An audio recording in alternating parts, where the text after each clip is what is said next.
कोलकाता के आरजी के अस्पताल में ट्रेनी डॉक्टर के रेप मर्डर में साजिश वाली थ्योरी का डीएनए टेस्ट करेंगे, जिसमें रोज नए नए खुलासे हो रहे हैं और हर नया खुलासा एक ही सवाल को जन्म दे रहा है। क्या ट्रेनी डॉक्टर के रेप मर्डर के असली गुनहगार को बचाने की कोशिश हो रही है? क्या अस्पताल में सबूत मिटाने की साजिश हो रही है? वीडियो आपको दिखा रहा है। हमें यह एक्सक्लूसिव वीडियो मिला है जो उस रात का है जब आरजी के अस्पताल में तोड़फोड़ हुई थी। यह एक्सक्लूसिव वीडियो आप इस वक्त अपनी टीवी स्क्रीन पर देख रहे हैं, जिसमें हमलावर भीड़, रॉड और डंडों से अस्पताल में तोड़फोड़ कर रही है। इस वीडियो में हमलावरों को निर्देश दिया जा रहा है। इस बात को आप गौर से सुनिएगा।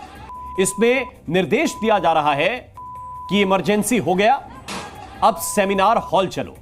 यानी इमरजेंसी में जो तोड़फोड़ होनी थी वो हो गई है और अब आगे बढ़कर सेमिनार हॉल को तोड़ दो। जरा सुनिए।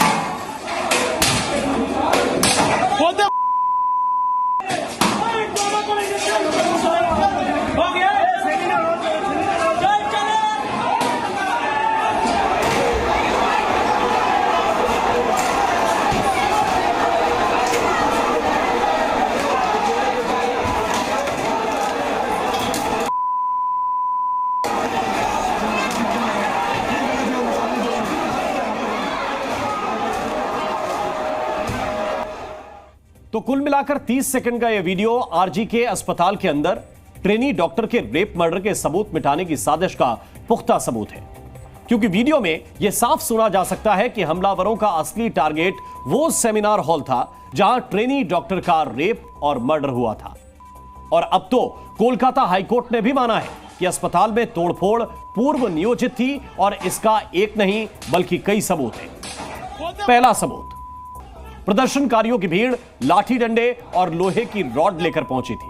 यानी तोड़फोड़ करने की पूरी प्लानिंग बनाई गई थी, वरना कौन है जो प्रदर्शन करने के लिए लोहे की रॉड लेकर पहुंचता है। दूसरा सबूत, अस्पताल के अंदर घुसते ही हमलावरों ने सबसे पहले वहां लगे सीसीटीवी कैमरों को तोड़ा ताकि तोड़फोड़ के दौरान उनके चेहरे रिकॉर्ड ना होने पाए। नारी शक्ति जिंदाबाद। तो लोहे की रॉड लेकर जा रहे हैं, सबसे पहले सीसीटीवी तोड़ रहे हैं। ये वो सबूत हैं जिनको नकारा नहीं जा सकता। ऐसे में यह शक तो बनता है कि अस्पताल में क्राइम स्पॉट को नष्ट करने की साजिश आखिर क्यों हुई थी। लेकिन आखिर इस साजिश के पीछे कौन है जिसने भीड़ को अस्पताल में तोड़फोड़ करने का आदेश दिया? अब सीबीआई को इन्हीं सवालों के जवाब तलाशने हैं और इसीलिए अब रेप मर्डर के दोषी संजय रॉय के बाद सीबीआई ने अपनी जांच को आरजे की अस्पताल के पूर्व प्रिंसिपल संदीप घोष पर फोकस कर दिया है। सीबीआई ने शुक्रवार को संदीप घोष से 12 घंटे तक पूछताछ की थी और आज भी संदीप घोष से सीबीआई दफ्तर में पूछताछ चल रही है। इस पूरे केस में अब प्रिंसिपल संदीप घोष की भूमिका भी संदेह के घेरे में है। क्यों है, आपको यह सिलसिलेवार तरीके से बताते हैं। संदेह की पहली वजह नंबर 1, प्रिंसिपल संदीप घोष ने अस्पताल में ट्रेनी डॉक्टर के रेप मर्डर की सूचना पुलिस को नहीं दी। संदेह की वजह नंबर 2, प्रिंसिपल संदीप घोष ने मृतक डॉक्टर के परिवार से रेप मर्डर की बात छिपाई और बताया कि उनकी बेटी ने आत्महत्या कर ली है, यानी घटना को सुसाइड बता दिया। संदेह की वजह नंबर 3, परिवार का आरोप है कि अस्पताल प्रशासन ने उन्हें 3 घंटे तक बेटी का शव देखने की अनुमति ही नहीं दी, यानी परिवार से शव छिपाया जा रहा था। अब कमाल की बात आप देखिए, आरजी के अस्पताल के प्रिंसिपल संदीप घोष घटना के तुरंत बाद प्रिंसिपल पद से इस्तीफा दे देते हैं और सिर्फ 4 घंटे के भीतर, केवल 4 घंटे के भीतर ही उन्हें नेशनल मेडिकल कॉलेज का प्रिंसिपल बना दिया जाता है। यह बात तो कलकत्ता हाईकोर्ट के जजेस के गले भी नहीं उतरी।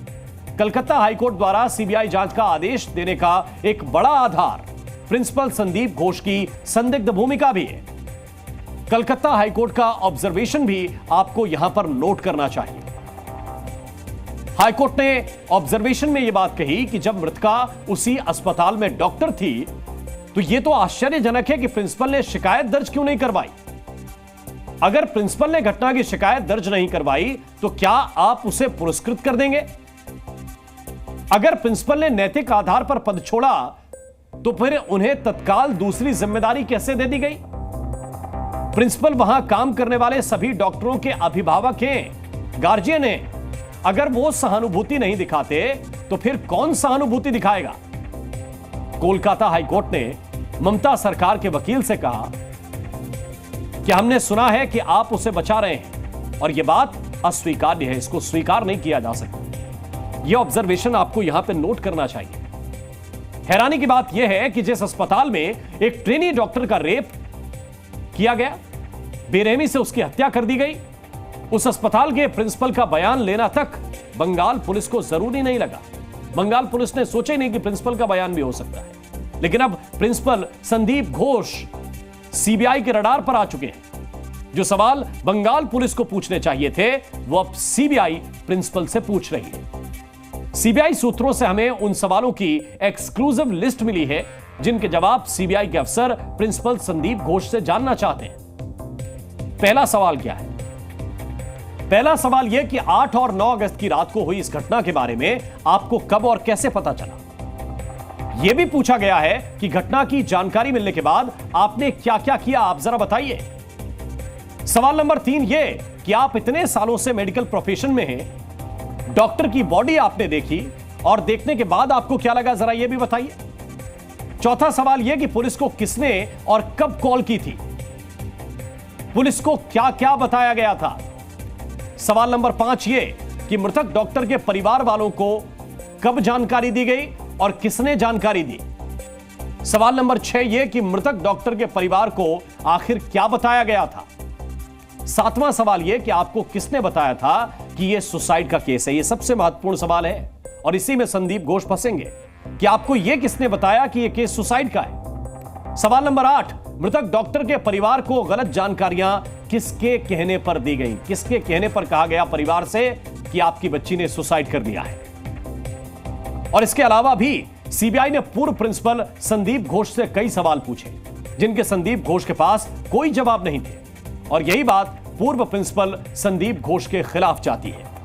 लेकिन आपको जानकर हैरानी होगी कि खुद ही नैतिकता के आधार पर इस्तीफा देने वाले संदीप घोष के कनेक्शन इतने पावरफुल हैं कि उनके ऊपर भ्रष्टाचार से लेकर कदाचार तक के तमाम आरोप लगते रहे, लेकिन ना तो कोई उनका इस्तीफा ले पाया और ना ही उनका ट्रांसफर कर पाया। जी हां, आरजीके मेडिकल कॉलेज के पूर्व डिप्टी सुपरिटेंडेंट अख्तर अली ने डॉक्टर संदीप घोष की पूरी कुंडली खोली है और संदीप घोष के चाल चरित्र पर कई बड़े खुलासे भी किए हैं।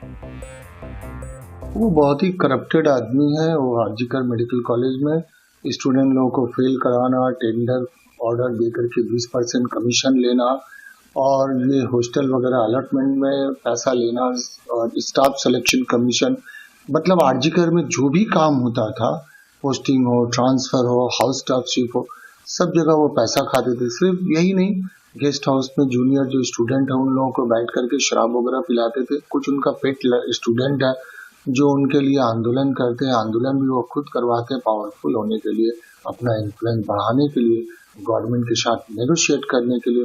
इसके पहले एक आंदोलन 1 महीना के ऊपर चला, तो वो सब एक मास्टरमाइंड उनका प्लान है, ये भी उनका एक प्लान था। और सवाल सिर्फ आरजीकर अस्पताल के पूर्व प्रिंसिपल संदीप घोष की भूमिका पर ही नहीं उठ रहे हैं। सीबीआई की रडार पर कोलकाता पुलिस भी है और सीबीआई के पास कोलकाता पुलिस को रडार पर लेने की एक स्पष्ट वजह भी है। सबसे पहली वजह तो यह है कि कोलकाता पुलिस ने इस केस में अप्राकृतिक मौत या अननेचुरल डेथ का मामला दर्ज किया। दूसरी वजह यह है कि पोस्टमार्टम रिपोर्ट में गैंगरेप की आशंका के बावजूद बाद में रेप मर्डर का केस बनाया। तीसरी वजह यह है कि कोलकाता पुलिस ने इस केस में पूर्व प्रिंसिपल संदीप घोष का बयान ही दर्ज नहीं किया। चौथी वजह यह है कि कोलकाता पुलिस पर आरोप है कि उसने एक आरोपी संजय रॉय को गिरफ्तार करने के बाद जांच आगे नहीं बढ़ाई। और पांचवी वजह यह कि पुलिस ने घटनास्थल के बहुत ही नजदीक दूसरे कमरे में कंस्ट्रक्शन की इजाजत दे दी। और हद तो तब हो गई जब विरोध प्रदर्शन के नाम पर बुधवार की रात को अस्पताल के अंदर तोड़फोड़ मचा दी गई। वो भी तब जब अस्पताल के बाहर डॉक्टर धरने पर बैठे हुए थे। डॉक्टरों का आरोप है कि बुधवार रात लाठी डंडों से लैस भीड़ के अटैक से पहले तक वहां भारी पुलिस बल तैनात था, लेकिन अटैक के वक्त पुलिस की तैनाती बहुत ही कम हो गई थी। ये सारी परिस्थितियां इस शक को बढ़ाती हैं कि चाहे अस्पताल प्रशासन हो या कोलकाता पुलिस, डॉक्टर के रेप मर्डर को दबाने और सबूत मिटाने के खेल में सब मिले हुए हैं। जी हां, सब मिले हुए हैं। लेकिन आखिर वो कौन है जिसके इशारे पर यह सब कुछ हो रहा है? सवाल सीधे ममता सरकार पर उठ रहे हैं, क्योंकि यह घटना जितनी विभत्स थी उसके हिसाब से एक महिला मुख्यमंत्री से यह उम्मीद होती है कि वो ऐसे संवेदनशील मामलों पर ज्यादा संवेदनशीलता दिखाएंगे, पर ऐसा हुआ नहीं। ममता बनर्जी से लोग इंसाफ की उम्मीद कर रहे हैं, लेकिन ममता बनर्जी खुद इंसाफ रैली निकाल रही है। आखिर ममता बनर्जी किससे इंसाफ की मांग कर रही है? क्योंकि ये ममता बनर्जी ही हैं जिन्होंने बतौर मुख्यमंत्री अस्पताल के प्रिंसिपल को तत्काल प्रभाव से नई पोस्टिंग दे दी। सवाल यह भी उठता है कि क्या ममता बनर्जी ने यह केस सीबीआई को ट्रांसफर करने में देरी करके पुलिस को सबूत मिटाने का वक्त दिया? ममता बनर्जी की मंशा पर सवाल इसलिए भी उठ रहा है क्योंकि कोलकाता पुलिस की तैनाती के बावजूद अस्पताल के अंदर घुसकर हमलावरों ने सेमिनार हॉल में तोड़फोड़ की कोशिश की। ममता बनर्जी को इन सारे सवालों के जवाब देने चाहिए, लेकिन वो जवाब देने के बजाय राजनीति कर रही हैं, इंसाफ रैली निकाल रही हैं। वो कह रही हैं कि मेरी सरकार गिराने की साजिश हो रही है। ये तो वाकई गजब बात है। মাননীয় মুখ্যমন্ত্রী যা যা করণীয় সব করছিলেন, ফাঁসি চেয়েছিলেন, ফাস্ট ট্র্যাক কোর্ট বলেছিলেন, কিন্তু তার সত্ত্বেও সিপিএম এবং বিজেপি যাদের জমানা এই খুন ধর্ষণ এগুলোতে পরের পর এই বামরামের ইতিহাস। इन्वेस्टिगेशन पर हमें भरोसा करना चाहिए, इन्वेस्टिगेशन ठीक से होने चाहिए और होगा भी, सीबीआई करेगा भी। जो प्रूफ रहता है ऑकरेंस की जगह पे उसके साथ छेड़छाड़ अगर नहीं हुआ है, क्योंकि बहुत दिनों तक पुलिस ने इन्वेस्टिगेशन किया। सीबीआई के हाथ में है अब जांच, और हमें पूरी उम्मीद है कि बहुत फास्ट ट्रैक पर जांच होगी और सज़ा मिलेगी। ममता बनर्जी जी खुद महिला हैं और एक महिला का दुख दर्द वो समझती हैं। उन्होंने कार्रवाई की है और जो उनकी डिमांड्स थी सीबीआई या अन्य संस्था से जांच कराने का, वो भी फैसला सरकार ने लिया है। लेकिन इसके साथ साथ भारतीय जनता पार्टी के लोगों को राजनीति नहीं करनी चाहिए। हालात बदतर होते जा रहे हैं। जो पहले हम लोग शिकायत करते थे वो सही निकले। सर, आपको लगता है सरकार सक्षम नहीं है? बिल्कुल सक्षम नहीं है। सिर्फ नहीं, ये सरकार सब हर चीज में अनदेखी कर रहे हैं।